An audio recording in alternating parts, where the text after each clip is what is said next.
everyone! So I'm completely bare skinned right now and I wanted to do a quick video on showing you guys how I do my new foundation routine. Now it's going to be a little bit similar to my last foundation routine, but this one I feel is a lot more wearable and suitable for skin types like mine. Now my skin, get a little bit closer, is pretty clear, and I know it might not look clear, but I have a lot of scarring. My nose is kind of clean, it's like squeaky clean right now, but these are all scars. I do have some dry patches around my mouth area right now just because the medication I've been using for my acne has been drying me out. So I know it might not seem great, but I'm actually really proud of my skin right now. I mean, in this cheek area it's pretty clear, but it has a couple of little scars. But for the majority of my skin, it's pretty much scars. So I'm pretty satisfied with it right now. It may not look fantastic, but I'm working on it and I'm really proud of myself. So I'm going to show you guys how I apply my new foundation routine. This one is more minimalistic. I'm not really looking for a full foundation. If I wanted a full coverage, perfect skin, flawless finish, I'd probably go for the Make It Forever Matte Velvet Plus foundation, which is by Make It Forever, like I said, and it's a really great foundation for a full face, like porcelain skin. I mean, amazing flawless finish because it has that medium to full coverage. So I'm going to go for more of a wearable everyday look. I'm not looking for something that's going to be, you know, flawless. It's going to be able to see my natural skin through, which is really important, and I think that is more wearable for people who have a little bit of scarring and not really afraid to show that scarring. So I'm going to have a couple of scars, not showing prominently, but my skin is going to show. I'm going to try to focus on the skin that's a lot more healthier than my other blemish or scarred area. So I'm going to try to make that part of my skin that is really healthy stand out. So that would be for me in my forehead, because I don't really have anything on my forehead, and that would be my cheek area, my nose area, and that's pretty much it, because over here and my chin are pretty scarred up. So I'm going to be focusing on this area to make and that's going to have the lightest coverage of foundation, and then my fuller coverage is going to be down here. So what kind of inspired me to do this type of foundation is Lisa Eldridge. Now if you haven't heard of her, she's on YouTube and I'll put a link to her page below, but she is this amazing makeup artist who I am completely in love with. She has amazing makeup techniques. When I was literally in awe when I saw her do a makeover on this girl who had a lot of acne and acne scarring, and I was amazed of her technique. I mean, it was amazing. I had never even thought of doing my foundation like that, and ever since I saw that video I've been doing my foundation like that ever since. So I thought I would share with you guys just in case you guys haven't seen her. I'm kind of using some of the products that she's used before, and I purchased them after I saw her because I mean they were amazing products and they were amazing. She did an amazing job, and I've been using a lot of her techniques in applying my foundation and doing my foundation routine. That was a really long intro, and I hope you guys stay tuned to see what I do.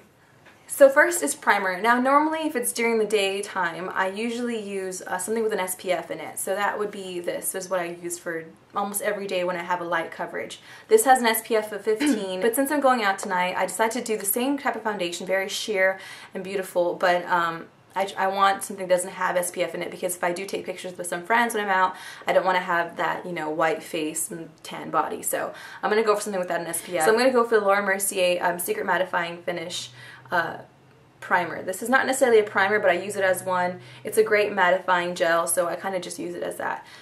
So that's what I'm going to do.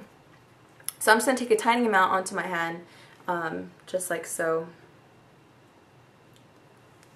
And I'm going to just put this in the areas where I am oily. So that would for me be my forehead and my chin. And I'm not going to really rub this in. I'm just going to lightly coat it over my skin. So I'm just going to put it over once, and that's it. I'm not going to rub it in, because I find that this stuff works a lot better if you just go over it one time and not rub it into your skin, because it's kind of a cashmere finish. So it's not very matte. It's not like intensely matte, but it is more of a natural matteness to your skin. So that's a great product. So next I'm going to do my foundation, and I need to apply my headband. So ignore this headband. It kind of reminds me of like crazy pinup girls. So now that I got my crazy headband on, I'm going to start the foundation routine. Now this is the Lancome's Teint Freshwear, which is a great light to medium coverage. It does have an SPF in it, but it's not severe, and the SPF doesn't last that long because it's only an SPF 15. So It's for normal to oily skin tones, but you do need to shake it up because it is quite liquidy because it's very sheer if you want it to be. So that's why I'm going for this foundation, because I just want it to even out my skin tone. So that's what I'm going for. And you don't want to cover the areas of your skin that is really beautiful and that you don't have scars on. So I'm going to take that amount and I'm just going to lightly just put it all over, and I'm going to start from the inside out. If you had less scars than I do, then you'd probably go for a tinted moisturizer. That would probably be your best bet because those are the ones with the lightest coverage. But if you did have scars, I'd probably go for the Mercier tinted moisturizer. That is a great tint because it's not necessarily really sheer. It has a little bit more coverage than most tinted moisturizers. This could be compared to a tinted moisturizer just because it is quite sheer, but since it is a buildable coverage, it's not labeled as one. So now this is about a light to medium coverage. You can still see my scars. They're not covered, which is not what I wanted, so it's alright. Alright, so that was my foundation. Very, very light. As you can tell, there's not really much coverage, and you can still see my skin shining through. So the areas of my skin that don't have as much scarring as the rest of it looks pretty good. I mean, that's all. It's like about this area right here where there's a little bit discoloration, but nothing that too severe where it wouldn't really bother you. Of course, in this general area down here, I have a little bit more scarring, so that's where I want to do more covering. So I'm going to introduce a new technique of how to apply concealer and a new concealer in itself. So this is the Mercier Secret Camouflage. I talked about it in my favorites video because I really have been loving it. I am in the color SC3. This is a great concealer. Mine's a bit dirty, but it's a great concealer because it has two colors. It has a warmer shade and a cooler shade, so you're able to change them up and create your own shade in a way. So it's a great combination. I really do like this stuff. I'm going to take a concealer brush. I'm going to focus first off on the areas where I have a lot more scarring. That's why I'm using a larger paddle brush. So I'm going to use two concealer brushes. This one is more or less for larger areas of concealing, which would be in this general area. And this is an eyeliner brush, but I'm going to use it as a concealer brush for those little spots I have here and there. So first off, I'm going to do the paddle brush. And I'm actually going to mix my shades because, of course, these are a little bit light. I'm going to use a mixture of them. So I'm mixing both shades just like so. So I took both shades and now I'm mixing in the back of my hand.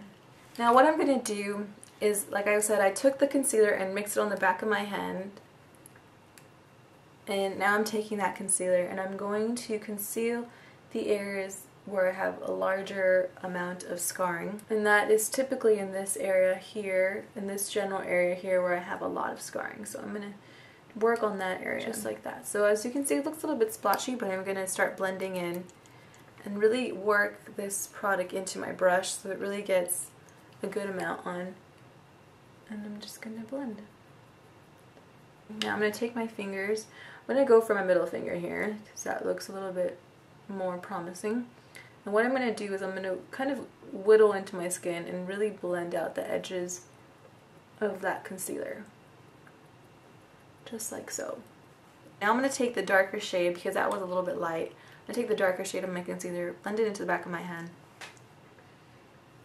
and just go over the areas that are a little bit darker, because as you can tell, when you go over your acne or scarring with a lighter color, it kind of makes it look a little bit ashy. So you want to go over it with a warmer color, which is what I'm doing now, because the cooler shade cancels out the redness and the warmer shade cancels out the darkness, like the purpley colors and the ashier colors.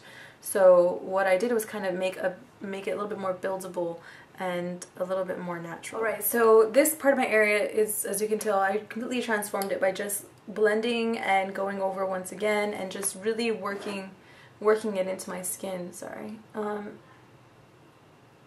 I'm going to go over a couple of these areas that I have a little bit of discoloration, so I'm pretty much satisfied with that. Now I'm going to do this side of my face, which is a little bit smaller blemishes. So what I'm going to do is the same thing, but I'm going over the scarring, which is a little bit more in this general area. So I'm going to just do this one patch, and now I'm going to do the same thing, is just whittle it into the skin. Now on to the spot concealing. Now I'm using this really tiny brush. This is a liner brush, as you can see. It's very, very small. And I'm going to use that with the darker color just because I feel like the darker color is kind of easier to blend. I'm going to take that and I'm going to put it onto the areas where I have really minuscule marks where they're just so tiny it's kind of even hard to see them. So I'm going to just quickly go over those areas where I just kind of just perfecting your skin. So from there, what I'm doing is I'm just going over them and just lightly tapping my brush into them. Just like so. And then I'm just going over, yeah, just because they're not too severe to need that. So you're just kind of spot concealing, you're not necessarily going to town with this. Now there's a little bit of spots here that I want to conceal. So I'm going to take the lighter shade here onto my finger, maybe a little dip into the darker shade, but mainly the lighter shade, and I'm just going to tap that right on my mouth area and just conceal that, because I do get a little bit of red around this area and I kind of like a flawless lip, so I like to have it a little bit more coverage than normal. I'm going to take the same amount and just run that right around my nose, because everybody gets, all women get red there because that is hormonal, so it's natural to get red there. So I just did that on my nose and around my mouth, because that does get a little bit red too. Now that I'm done concealing, I just want to show you that in this area here, you can see that it's pretty much natural. I didn't really use a lot of concealing. I didn't use a lot of heavy concealing. I used a smaller tool to apply to spots, little tiny spots that I have, because I don't have as much scarring in this area. But as you can tell in this area here, where along my jawline and around my mouth, I have a lot more scarring. So I used a larger paddle to get to those larger areas, and I used a heavier hand when it came to concealing. So that was the main technique that I wanted to show you that Lisa Eldred uses in her video. She does a lot of that when it comes to people who have scarring. Next is under eye concealing, which I was also really intrigued about what she did. She didn't really necessarily use a heavy concealer because she wanted to keep that under eye concealing very natural. So what I'm going to use is the lightest concealer I have actually, which is also an under eye treatment, which is a Garnier Skin Renew Anti-Dark Circle. So I'm going to roll that right underneath my eyes. It's really simple, really easy. Now I'm going to take my finger and just quickly blend it out. I'm kind of just dabbling along that area. If you're wondering what my nail polish is, which I know I'm going to get asked, I am wearing Tarte Deco by Essie, which is one of my favorite nail polishes at the moment right now. Alright, so that is that for concealing. If you wanted a little bit more coverage underneath your eyes, you could take the warmer shade of your concealer and take this little brush and just sweep it upward like that and just dab it in. And I also have a vein here, so I'm going to sweep it right into there because I do have a vein there, so it's a little bit annoying. This will just give a little bit more coverage because I like a little bit more coverage when it comes to my under eyes. Alright, so now that I'm done concealing, that's pretty much it for my foundation routine. That is all I do. Now I'm just going to powder my skin, which is really simple. You don't have to powder your skin if you don't want to. I'm using the e.l.f. High Definition setting powder. It doesn't cover anything. It doesn't add any more coverage to your skin. It just simply sets everything, which I think is what setting powder should do. So once again, my technique in applying a setting powder, like I've always done, I pat it into the skin, especially those of you who have scarring and are doing a lot of more building of concealing. You're going to want to do that. So once again, I am patting it into my skin, even on the areas I don't have scarring, because if you rub around the setting powder, you're going to be kind of dismaying all of that concealing that you did, and that's not a good thing. You did all that work and you're just going to ruin it by just rubbing around everything. Alright, so I am done.